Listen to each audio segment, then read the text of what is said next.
হত্যাকাণ্ড থেকে শুরু করে মুসলমানদের চরম ক্ষতি করে হয়েছে, অনেকেই মাফ চেয়েছে, আল্লাহ নবী মাফ করে দিয়েছেন।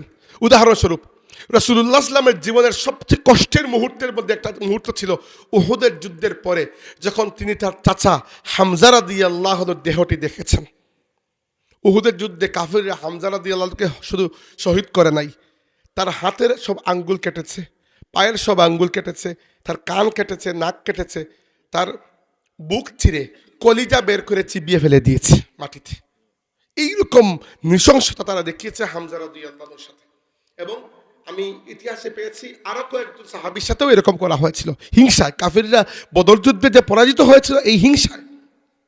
হামজা রাদিয়াল্লাহুকে কে হত্যা করেছেন? ওয়াহশী। ওয়াহশী কে? ওয়াহশী হচ্ছেন আরবের একজন কৃতদাস ছিলেন, এবং তিনি জুবাইর ইবনু মুতঈম, যিনি পরবর্তীতে ইসলাম কবুল করেছেন, তার গোলাম, তার কৃতদাস ছিলেন। তো জুবাইর ইবনে মুতঈম ওয়াহশীকে বলেছেন, ওয়াহশী তুমি যদি উহুদের যুদ্ধে নবীর চাচা হামজাকে হত্যা করতে পারো, তাহলে তোমাকে আমি আমার দাসত্ব থেকে মুক্ত করে আজাদ করে দেব। ওয়াহশী এই লোভে যুদ্ধের ময়দানে হাজির হয়েছেন, এবং তিনি নিজে বলেছেন, ওয়াহশী নিজেই কথা বলেছেন যে আমি বিভিন্ন বড় বড় পাথরের চিপায় নিজেকে লুকিয়ে হামজাকে দেখতে শুরু করেছি। ওয়াহশী নিজে বলেছেন যে হামজা হচ্ছেন, যুদ্ধের ময়দানে হামজাকে দেখে আমার মনে হচ্ছে তিনি হচ্ছে আসমানে যেরকম বজ্রপাত হয় সেই বজ্রপাতের মতো কাফিরদের উপরে তিনি ঝাঁপিয়ে পড়েছেন।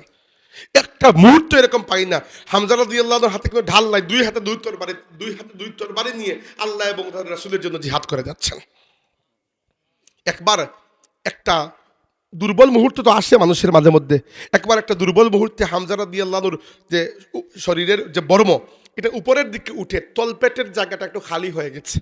ওয়াহশী বললেন যে আমি খুব ভালো বর্ষা নিক্ষেপ করতে পারতাম, এইম করে তার তলপেটে বর্ষা নিক্ষেপ করেছি। এই বর্ষা নিক্ষিপ্ত হওয়ার পরে তিনি আরো খানিকক্ষণ যুদ্ধ করেছেন।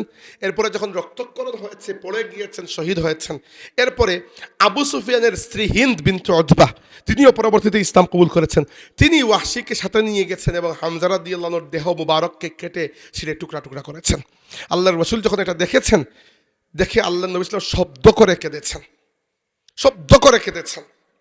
রাসূল সাল্লাল্লাহু আলাইহি ওয়াসাল্লাম এই অবস্থা দেখে বলেছেন, আমি যখন মক্কা বিজয় করব, তখন এক হামজার পরিবর্তে তাদের 30 জনের এই অবস্থা আমি করব। এত কষ্ট পেয়েছেন। আল্লাহ রাব্বুল আলামিন পরবর্তীতে নিষেধ করেছেন, বলেছেন ওয়া ইন আকাবতুম ফাআকিবু বিমিসলি মা উকিবতুম বিহি ওয়া লা ইন সাবারতুম লাহুয়া খায়রুল লিস-সাবিরিন। হে রাসূল, যদি প্রতিশোধ নিতে হয়, তারা যতটুকু নিয়েছে অতটুকু প্রতিশোধ আপনি নেবেন, এর বেশি না। আর যদি মাফ করে দেন, সবর করেন, তাহলে এটা হচ্ছে সবচেয়ে উত্তম সবরকারীর জন্য। আল্লাহ নবী সাল্লাল্লাহু আলাইহি ওয়াসাল্লাম মাফ করে দিয়েছেন। রাসূল সাল্লাল্লাহু আলাইহি ওয়াসাল্লাম কোনো প্রতিশোধ তো নেন নাই, বরং মক্কা বিজয়ের দিন যখন আল্লাহর রাসূল মক্কা শরীফ বিজয় করে সব কিছুকে নিজের অধীনস্থ করে, যে মক্কা শরীফ থেকে আল্লাহর রাসূলকে বাধ্য করা হয়েছিল মক্কা শরীফ ত্যাগ করতে, আজকে পুরো মক্কাবাসী এসে ভিখারির বেশে আল্লাহর রাসূলের সামনে ক্ষমা চাচ্ছে। কি পরিবর্তন আল্লাহ করে দিয়েছেন। রাসূলুল্লাহ সাল্লাল্লাহু আলাইহি ওয়াসাল্লাম কাবা শরীফের পাশে এরকম বসে আছেন, মাটিতে রেস্ট নিচ্ছেন। বিলাল রাদিয়াল্লাহু আনহু, আল্লাহ নবী খুবই প্রিয় সাহাবী, তিনি ওয়াহশীকে ধরে নিয়ে আসলেন।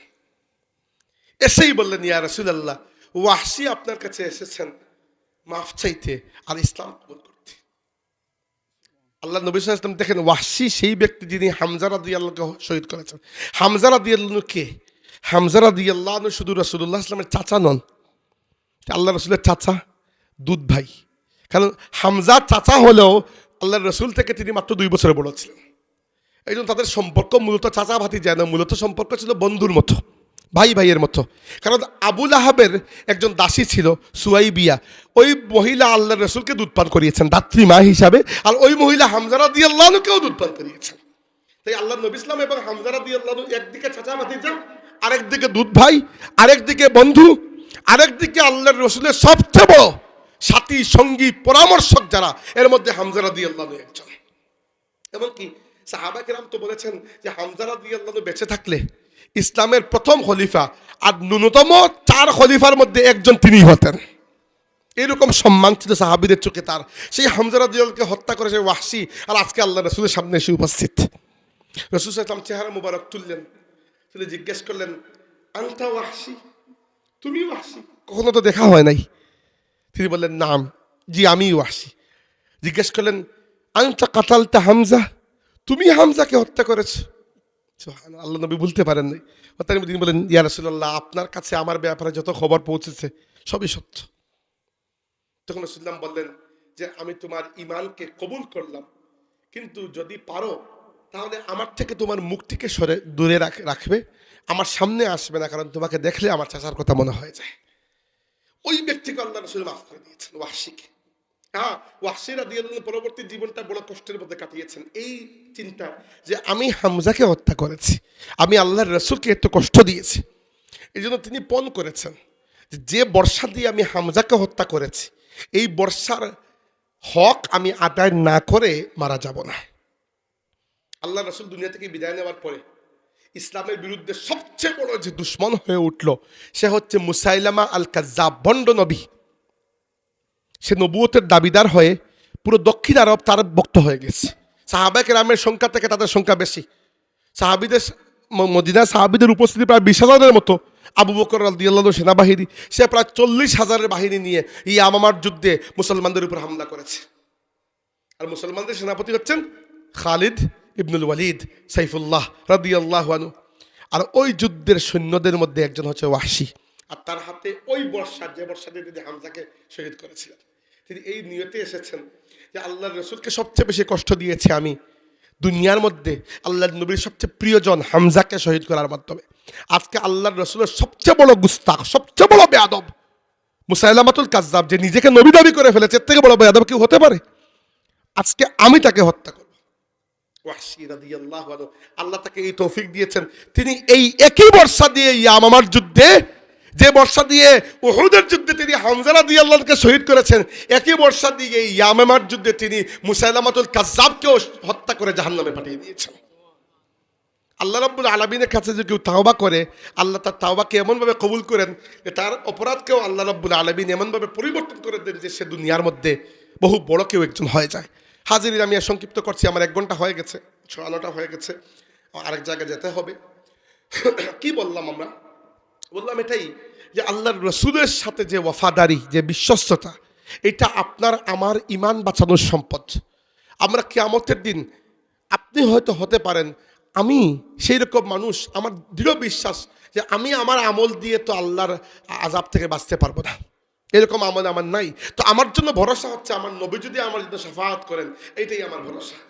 যদি আপনারও এরকম থেকে থাকে যে নবীর শাফাআত ছাড়া আমার আর কোনো গতি নাই, তাহলে দুনিয়াতে থাকতে আল্লাহর রাসূলের সাথে এইরকম তাআল্লুক মজবুত করে, যেরকম তাআল্লুক মজবুত করেছে সাহাবায়ে কেরাম। আনাস ইবনে মালিক রাদিয়াল্লাহু আনহু আল্লাহর রাসূলের খাদিম ছিলেন। একদিন তিনি বললেন, ইয়া রাসূলুল্লাহ, আমি আশা করি কিয়ামতের ময়দানে আপনি আমার জন্য শাফাআত করবেন। আল্লাহ নবী বললেন, আনাস, আমি তোমাকে বলে দিতাম আমি তোমার জন্য শাফাআত করব। আনাস রাদিয়াল্লাহু আনহু বললেন, ইয়া রাসূলুল্লাহ, কিয়ামতের ময়দানে আমি আপনাকে খুঁজে পাবো কোন জায়গায়? রাসূলুল্লাহ সাল্লাল্লাহু আলাইহি ওয়াসাল্লাম বললেন, তুমি আমাকে খুঁজে পাবে সিরাতের কাছে, পুল সিরাত, যেখান দিয়ে উম্মত পার হবে, আর আল্লাহর নবী পাশে দাঁড়িয়ে প্রত্যেকটা উম্মতের জন্য আল্লাহর কাছে দোয়া করবেন। আমাকে পুল সিরাতের পাশে খুঁজে পাবে। তিনি বললেন, ইয়া রাসূলুল্লাহ, যদি পুল সিরাতের পাশে না পাই, পুল সিরাত বাংলায় আমরা বলি, আরবি ভাষায় বলা হয় সিরাত, সিরাতের পাশে যদি না পাই, আল্লাহ নবী বলেন, তাহলে খুঁজবে আমাকে মিজানের পাশে, যেখানে আমার উম্মতের আমল পরিমাপ করা হবে, আর রাসূলুল্লাহ ওইখানে দাঁড়িয়ে উম্মতের জন্য আল্লাহর কাছে সুপারিশ করবেন। আনাস রাদিয়াল্লাহু আনহু বলেন, ইয়া রাসূলুল্লাহ, যদি সিরাতের পাশেও না পাই, মিজানের পাশেও না পাই, তাইলে কোন জায়গায় খুঁজবো? আল্লাহ নবী বলেন, আনাস, তাইলে আমাকে খুঁজবে হাউজে কাউসারের কাছে, যেখানে আমি আমার উম্মতকে পানি পান করাবো। আনাস রাদিয়াল্লাহু আনহু আরেকবার প্রশ্ন করতে নিয়েছিলেন, আল্লাহ নবী বুঝতে পারলেন, বুঝে বললেন, শোনো আনাস, আর প্রশ্ন করা লাগবে না, এই 3 জায়গায় আমার উম্মতকে রেখে কিয়ামতের দিন আমি চতুর্থ কোনো জায়গায় যাব না। তো আপনারও যদি মনে হয় আপনার এই শাফাআতের প্রয়োজন, তাহলে আমরা আমাদের সামনে স্পষ্ট উদাহরণ দেখতে পাই আল্লামা ফজলুল সাহেব রাহমাতুল্লাহ আলাইহি, যার সারা জীবনের সবচেয়ে বড় কাজ হচ্ছে 3টি আমার মতে। একটা হচ্ছে কোরআন শরীফের খেদমত, দারুল কিরাত। একটা হচ্ছে আল্লাহর রাসূলের ইজ্জতের ব্যাপারে তিনি একজন পাহারাদার ছিলেন বাংলাদেশের মাটিতে।